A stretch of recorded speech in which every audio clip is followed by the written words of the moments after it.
So why do I smell everything? From like my hands to new shoes to maybe a room I walk into, or even somebody that walks past me. I'm like, It's because my brain is processing things a little bit differently, especially senses. I see this a lot in autistic individuals because we have sensory processing disorder, which means that when we are trying to understand the world, we understand it and use our senses in a different way than the typical person does. So in this video, I'm going to talk to you about why that happens and how that happens and some of the ways that sensory stuff can make you smile.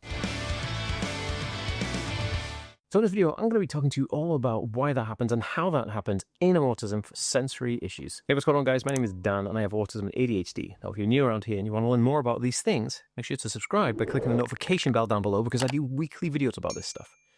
So, autism can amplify one or more senses, and this is called hypersensitivity or hypersensitive sensory processing disorder. So SPD, or sensory processing disorder, is something that comes alongside or comorbid, co-occurring with autism, and pretty much all the time, right?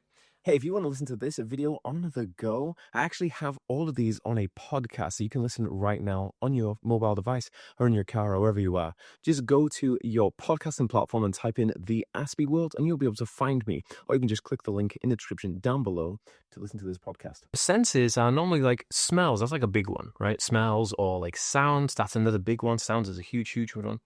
And smelling things, to me, isn't weird. It's kind of like a sensory processing style that gives me an extra insight or depth to something. So if I get something new, like a book, I'm like, I'm going to smell the book. Because my brain wants to understand more about it. Rather than kind of the typical person would look at a book and, okay, it's a book. And then maybe, I don't know, ask the stalker, like, hey, does this book come in blue, black, whatever? I'd smell it. And if I smell it and it smells good, like a lot of the time I used to collect a lot of vinyl action figures. And you can see some behind me on my shelf here. And the vinyl action figures, one of the main reasons I collected them was because they smelled really good. And I used to just smell the toys. So I never used to like play with them, I just smell them. Now, the sensory style gives me extra information. It gives my brain extra information. And it's hard to really put that into words, that like how the sensory input from, smelling things helps me understand something. And for someone, it's comforting, for me, it's comforting more than others. It's about detaching themselves from the environment and actually, feeling safe. Now, if I smell something that smells unsafe, or I'm in an area that smells unsafe, then I won't stay there, which is kind of interesting, and I find it quite fascinating.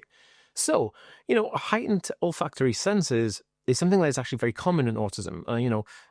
Stronger smells are higher detected than the average person.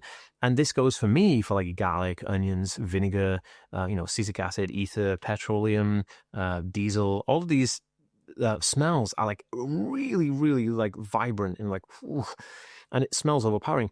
Even so that I can smell pheromone in women. And that sounds really weird, but I can. And I can't figure out why I can do that, but I can. Because typically women can smell pheromone on men and women, but men don't typically smell pheromone. But I do. And that's a really interesting sense. So it allows me kind of like, I almost feel like a sniffer dog sometimes. Like I can smell different things, like, people's moods and stuff.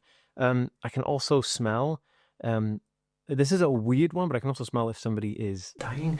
Like that's a bit of a weird one, but that is true. Like I have this weird, like, I don't know what it is, but I can smell it. So hospitals are quite overpowering for me because from the cleaning products to the food to the people with illnesses, those things can, really, really be smelly. But Guys, if you are interested in knowing how I became confident and got that BDE energy, then make sure you download my free Autism Building a Bulletproof Brain starter kit. You can go to bulletproofbrain.org right now, click the card here, link in the description or in the bio.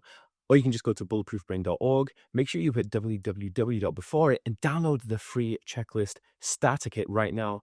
I promise you're going to be amazed. Sensory seeking is something that autistic individuals do, where smelling becomes a way of exploring the world around you, right? Or exploring dopamine hits. So if you like the smell of, I don't know, certain flowers or certain sodas or whatever, then you can smell those things. And it gives you a little dip of dopamine. It's like boop, boop, boop. And dopamine is like the happy hormone that autistic individuals are deficient in, and we're trying to catch all the time to get dopamine. And those can be good fun, but also you can also have an emotional connection to certain scents and certain smells. Kind of like that whole idea, you smell your grandmother's perfume, you're like, oh, I remember my grandmother. That can also intensify feelings, especially for people on the autism spectrum. But people on the autism spectrum use that as a sensory seeking tool, as in like something that will please them. But it can also have the adverse effect. You can have a sensory aversion to those smells. Like you could smell something and be like, oh, that smell reminds me of a, I don't know, a traumatic childhood experience or a traumatic experience in life or whatever. And then they'll avoid those smells because those smells don't give them dopamine. It actually sucks away the dopamine and makes them sad. And so you have to be very careful with those things. Now, the interesting thing about this is that someone could be hypersensitive to smell, but hyposensitive to touch. And hypo means like not as sensitive to. And some people can be hyper to touch or hyposensitive to smell. So you can have an autistic person who doesn't smell like this. But for me, I find this is one of the most interesting traits. And also smelling is like a self-regulation thing. So like certain smells can make you feel calm. It could be a smell of washing powder. It could be a smell of your skin. It could be the smell of like a soda or your clothes.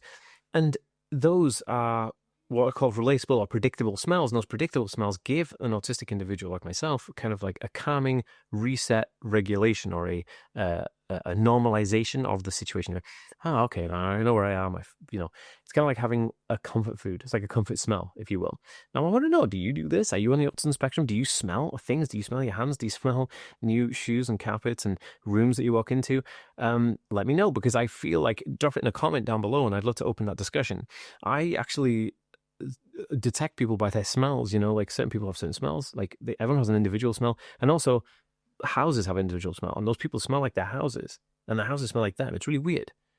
And the only time that's never happened is with my own house. It smells like a house, but not me. If that makes any sense. This is really weird.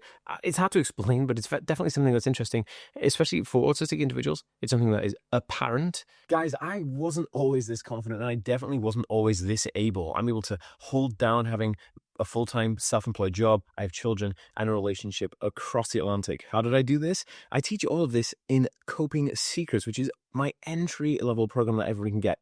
You can get it right now for $27. Link is in the description, or you can just go to learnautism.net/coping secrets. I'll make sure it's linked everywhere in this video and the link in my bio so you can get your hands on it. But honestly, the feedback I got, people love it.